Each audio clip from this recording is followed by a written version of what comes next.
2 मई 2022 को मैंने ये अभियान शुरू करा है, जिसके मूल में कहीं न कहीं बिहार का वो सपना है कि बिहार भी अन्य राज्यों की तरह देश के अग्रणी राज्यों में शामिल हो।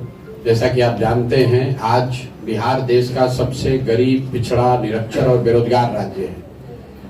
ये हमेशा से ऐसा नहीं था। आपके ही जिले के श्री बाबू जब यहाँ मुख्यमंत्री हुआ करते थे तो बिहार देश के 10 सबसे अच्छे राज्यों में बिहार की गणना होती थी। आज बिहार की दुर्दशा ये है कि हम लोग ज्यादातर विकास के मानकों पर 28वें नंबर पर हैं, देश में सबसे निचले स्थान पर है। तो जन स्वराज की जो पहली सोच है कि अगले 10 वर्षों में बिहार को वापस से देश के अग्रणी 10 राज्यों में कैसे शामिल कराया जाए, इसी सोच को लेकर मैं बिहार वापस आया हूँ 2.5 साल पहले और ये अभियान की शुरुआत हुई। जब अभियान की शुरुआत हुई तो जनता को जगाना, समझाना, बताना कि वोट कैसे करना है, क्या मुद्दे, ये तो है ही, लेकिन एक बहुत बड़ी समस्या जो लोग बताते रहे हैं कि वो है राजनीतिक विकल्प का अभाव।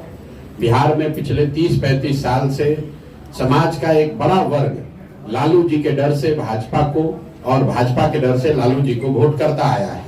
ऐसा नहीं है कि बिहार के लोगों को ये समझ नहीं है कि उनके नेताओं ने काम नहीं किया, शिक्षा रोजगार की व्यवस्था नहीं की, या वो भ्रष्टाचार कर रहे हैं।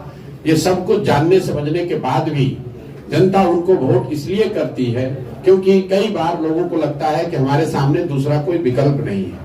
इसलिए इस अभियान का एक उद्देश्य, जो 2-2.5 वर्ष में पैदल चला हूँ, उसका एक उद्देश्य था कि बिहार के जनमानस को साथ लेकर एक नया राजनीतिक विकल्प बनाया जाए।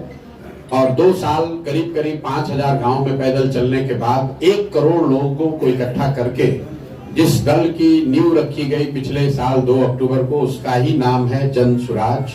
ये दल किसी व्यक्ति का नहीं है, किसी एक जाति विशेष का नहीं है, किसी परिवार का नहीं है। इसको 10-15 बड़े नेताओं ने पटना में, दिल्ली में बैठकर इसका गठन नहीं किया है, बल्कि ये दल बिहार के उन सभी लोगों का है जो बिहार में बदलाव चाहते हैं, बिहार में राजनीतिक विकल्प चाहते हैं और बिहार में भी तरक्की हो, शिक्षा और रोजगार की बात हो, इससे सहमत हो। ऐसे ही लोगों ने मिलकर इस दल का निर्माण किया है।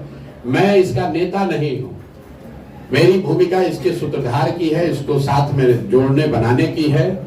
नेता दल का वो होगा जो बिहार का सबसे काबिल व्यक्ति होगा, जिसको लोग मिलकर तय करेंगे। इस दल में जो नेता जुड़े हुए हैं वो सब मिलकर तय करेंगे। आज मैं आपको इसका अगुवा दिख सकता हूं, लेकिन हम इसके हमेशा अगुवा रहें इसलिए जरूरी नहीं है। बिहार में हमसे बहुत काबिल लोग हैं, बहुत युवा हैं, बहुत साथी ऐसे हैं जिनकी योग्यता, क्षमता हमसे बहुत बेहतर है। जरूरत इस बात की है कि एक विकल्प, एक प्लेटफॉर्म बने जिस पर सभी लोग मिलकर आकर काम करें, ताकि एक नए व्यवस्था की परिकल्पना को जमीन पर उतारा जा सके।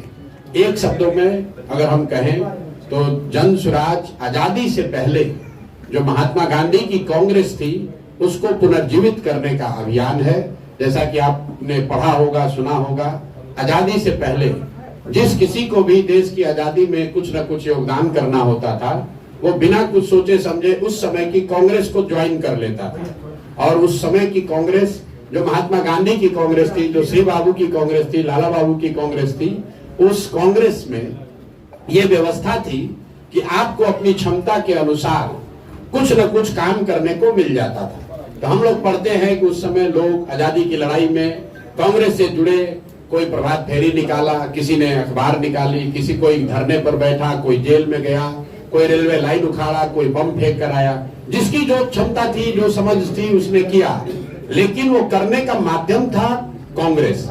उसी तरीके से आज जन स्वराज वो व्यवस्था है, वो विकल्प है, वो प्लेटफॉर्म है। जो भी बिहार को गरीबी, बदहाली से निकालने के लिए कुछ न कुछ योगदान करना चाहता है, वो आए, जन स्वराज में जुड़े। और जन स्वराज उसको ये मौका देता है, ये अवसर देता है कि वो अपनी क्षमता के अनुसार कुछ न कुछ बिहार की बदहाली से बिहार को निकालने के लिए योगदान कर सके। इसी भूमिका और इसी प्रयास के साथ हम लोगों ने शुरू किया है। आने वाले 6 महीने में अब यहाँ विधानसभा के चुनाव हैं। जन स्वराज ने पहले से घोषणा की है कि हम लोग कुल 243 सीट पर हम लोग चुनाव लड़ेंगे, ताकि बिहार की जनता के पास जो पिछले 30-35 साल कि राजनीतिक बंधुआ मजदूरी है, विकल्प के अभाव में गलत लोगों को वोट देने की परिपाटी है, वो खत्म हो और उनके सामने एक सशक्त, बेहतर, ईमानदार लोगों का विकल्प हो। जनता अगर उनको आशीर्वाद देती है तो फिर से बिहार को श्री बाबू का बिहार बनाने का, श्री बाबू के जमाने में जो बिहार की स्थिति थी वैसे बिहार की स्थिति फिर से पैदा करने की जो कोशिश और जो सोच है, उसी के साथ हम लोग यहाँ आए हैं। अब आपके सवाल आप कर सकते हैं। मेरे अलावा जो साथी यहाँ बैठे हुए हैं वो लोग भी यहाँ जानकार लोग हैं, वो हमसे बेहतर बरबीघा और लखीसराय शेखपुरा को समझते हैं। तो अगर आपका कोई सवाल उनसे मुखातिब है तो उनसे भी आप सीधे सवाल कर सकते हैं।